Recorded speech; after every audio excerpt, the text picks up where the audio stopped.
Hello everyone and welcome back to the channel. I hope you all are doing absolutely well. So guys, in today's video we are going to take another concept of forms, which is the form validation in React. And at first I thought not to include this topic in the series, but because these days we do not write many validations from our own, because we make use of many different libraries in order to have validations on our forms. Okay, but yeah, it is equally important that you should know how to write validations for forms. So that is why I have taken this video and I will explain you in brief, like simple validations, how can you apply it on your forms.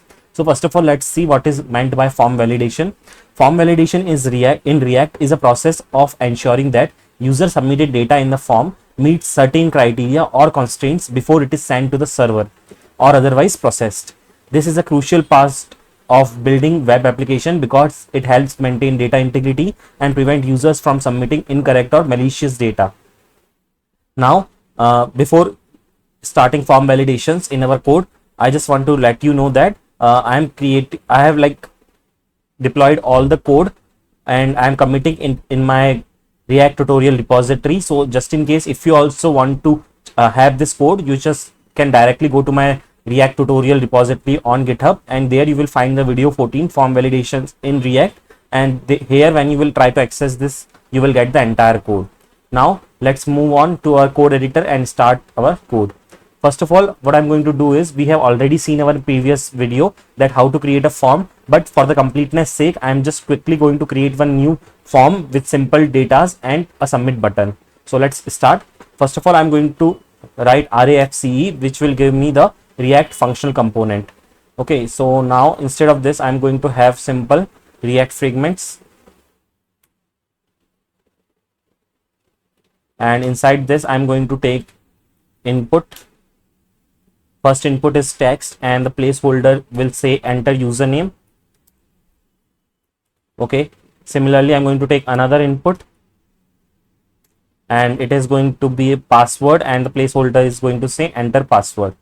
So for now I am keeping the type as text, because when we will type in something we can able to see what we are typing. That is why later on I will change the type of password to type as password. Now I'll write username and password over here, so just that it will be easier for us to understand on the screen.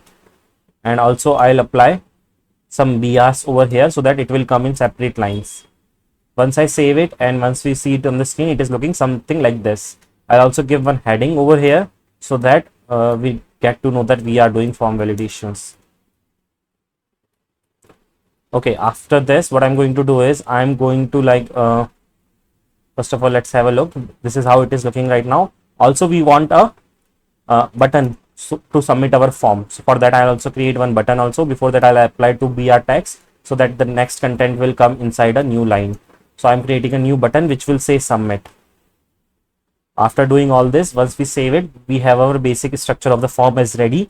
And now, since we are creating a form, so it is very important that we include all of our code inside the form tag.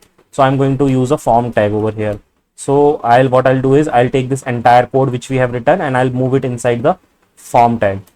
This we have already seen nicely in the previous video. So just in case if you have any doubt, let me know in the comment section, or you can revisit the previous video. So now we have included everything inside the form tag. So now what we are going to do is, first of all, we are going to remove this action. Now you can see whenever I'm typing something in both the fields, and when I'm clicking on submit, you can see the page being refreshed. Okay, so just pay attention that on the refresh page, the page is getting refreshed. In order to remove this behavior, what we can do is we can write a on submit.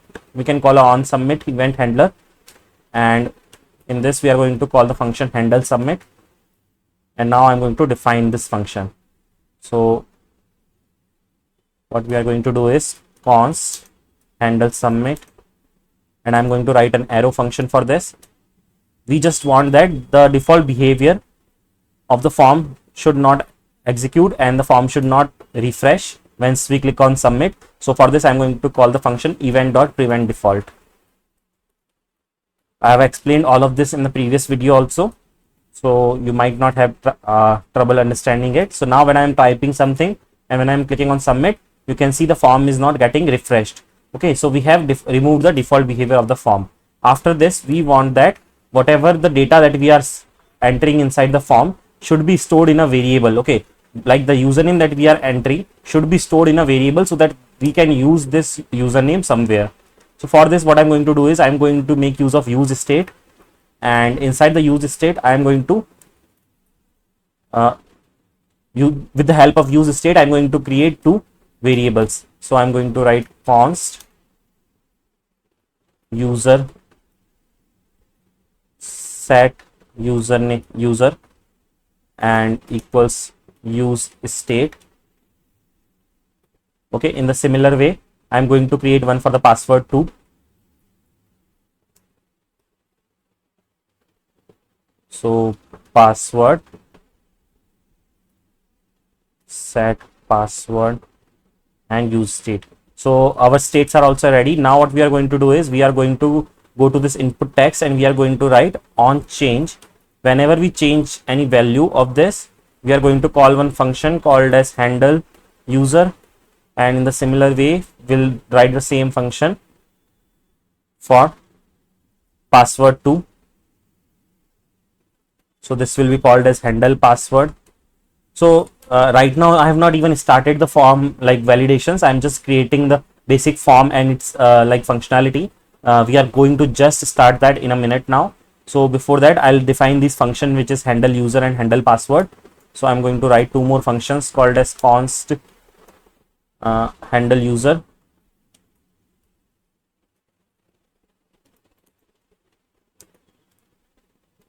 and in order to get the value that we type and setting it into our variable user, what we are going to do is set user event dot target dot value. Okay, so what this will do is whatever we are typing in the user field, that will be stored in our user variable. In the similar way I'll do the same thing for password also. So inside the I'll define a new function called as handle password, and here also we'll do the same thing. Just instead of set user we'll make use of set password. Now whatever we have typed inside the password will now be stored inside our password variable. Okay, once this all things are done, we will also give the values for both of them. So value of this will be user, and similarly the value for the other one which is password will be password. Okay, so password over here. So till here we have done everything in the previous video, so nothing is new till here. So if we'll add something now, right now what it will happen is the details will be stored in the user variable and the password variable. Okay, so I'll just correct the password spelling over here. Okay, now let's start with the validations. So the validations are what? Suppose if you have observed that whenever you type a username cannot be like less than 2 characters. Okay, so someone types RA, okay, and something like 1 2, these are not the valid entries. So we have to keep one validation such that the username should be like greater than 2. Okay, it should not be less than 3. In the similar way the password should also not be less than 3.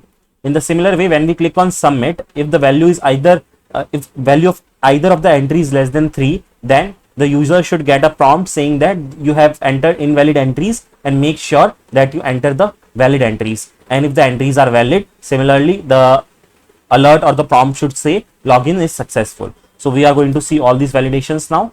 So first of all we are going to set the validations for username. Okay, so first of all what we are going to do is, we know that whenever we are entering something in the user field, our on change event handler is working, and in that we have mentioned a function handle user. Okay, so we are going to write our code inside the handle user only. So first of all what I'm going to do is I'm going to create a item variable, and inside this I'm going to put this value. Okay, because we might need it at multiple places, so instead of writing this every time we just can write item. Okay, once this is done we are going to write now the validation. So we have to write if user dot length is less than 3, which means that if the length of the user variable is less than 3, then what we will do, we will basically make the value of it as false. Okay, so sorry, we will make the value as true. So which value we will make it as true? So for this we will create another state so that it can hold the value true or false. So I'll create two more states. So I have created two more states, namely user error and password error. So what these variables will do is they will have the value true or false. If the value will be true if there is error, and if there is no error, the value will be false. So initially we have set the value as false, and now we have written this condition that if the user dot length is less than 3, then what we are going to do is we are going to set the value of this as true. So set user error as true. Okay, so just if our length of the user field is less than 3, its value will be set as true, else in other conditions it should be false only. So again I'll write this thing, and here the value should be false.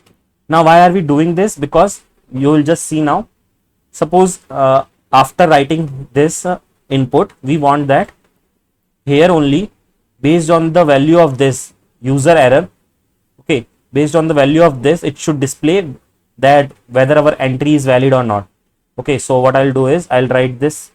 If the value is true, which means that the error is there in the user input, then what we are going to say, invalid entry. Okay,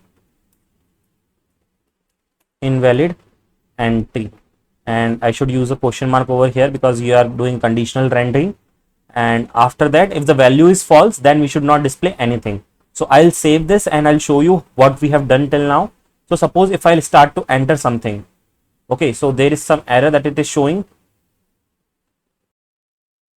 Actually, while writing the code, we have done one mistake, that instead of taking user.length, we have to take item.length. Why? Because inside our item variable only, we are having our current values. Okay, whatever we are typing inside our input field will be stored in our item variable, and whatever we have submitted after that, it will be stored in the user variable. So that is why we have to take item.length.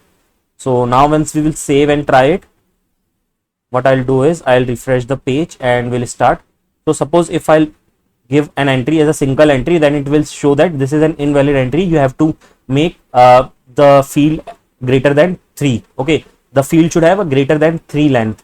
If I'll type one more thing, then also this is an invalid entry. And now when I will type something, that this means that this is valid. Everything is valid now. So you can see that whenever I type only 2 characters, it is showing as invalid entry, and if it is greater than this, it means that the entry is valid. So in this way we have set one validation for username. In the similar way, we will write one more validation for the password also. So for password also we need the same validation only. So in handle password, we will do the same things which we have done in handle user. So what I'll do is, first of all, I'll create a let item, and I'll also write event.target.value here, and here I'll write item. Now after this we will write our validation, that is if password.length. Okay, again we have to take item only, not password. If item.length is less than 3, then what we have to write, we'll basically type the same code and we'll just update the state names. So I'll just do Control C and then a Control V, and instead of user error, I'm going to write set password error, and again over here also set password error. Okay, so once this is done, now we will check whether the password validations is also working fine or not. So in password, if I'll type any single entry, okay, it is not working because right now we have not written that code which we have written after the input field. So we'll write the same line after password also, so that we will get to know that our password validation is working. So I'm writing here a password error. If password error is true, then it will say invalid entry, otherwise it will not say anything. So let's refresh the page. So if someone types only 2 characters password, then it will say an invalid entry, and if anything more than that is entered, then it is fine. So in this way we have written both of our validations. Now suppose, now what happens is, if someone enters only 2 characters here, okay, in this way, even though it is saying invalid entry in both the cases, but if the person is trying to submit it now, then it will get submitted because we have not written any validation for the submit. Okay, on click or submitting the form, in that case we have not written any validation. So now we will write the validation for that. So in order to write that validation, we will go to this handle submit function. Basically this handle submit function is called whenever our form is getting submitted, because here we have taken on submit event handler and handle submit. So whenever handle submit function is called, we will write if user dot length is less than 3 or password dot length is less than 3, then in that case it should say what? It should give basically an alert that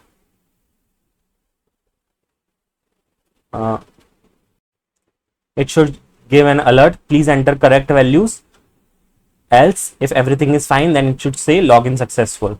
So this is one more validation that we have written. Now let's test that. So we'll refresh the page. So if I'll try to enter only 2 entries over here, and in the password if I'll write 3 entries, and if I'll try to click on submit, it will say please enter correct values. Why? Because our username value is invalid. In the similar way, what we will do, we will make the username also as valid only. So I'll write three entries over here, and now when I click on submit, it will say login successful. So it is working fine. And if I'll try to make the password as invalid, then again it should say please enter correct values. So you can see our validation is working very nicely, and whenever the values are proper, it is saying as login successful. So this was a very basic explanation of how validations work. We have just taken 3 fields. First is the username, second is password, and the third one is submit, and we have applied validations on them, and you can see how these validations are applied and how they work. Basically, writing validations in itself is a longer task, and these days we majorly use different libraries to check the validations on our forms and different things. So we do not have to write all the validations from scratch, but yeah, it is equally important that you should know how validations work in forms in React.js. So just in case, if you found this video helpful, make sure to like it and share it amongst your friends. And if you haven't subscribed to the channel yet, make sure to do so. Thanks for watching the video.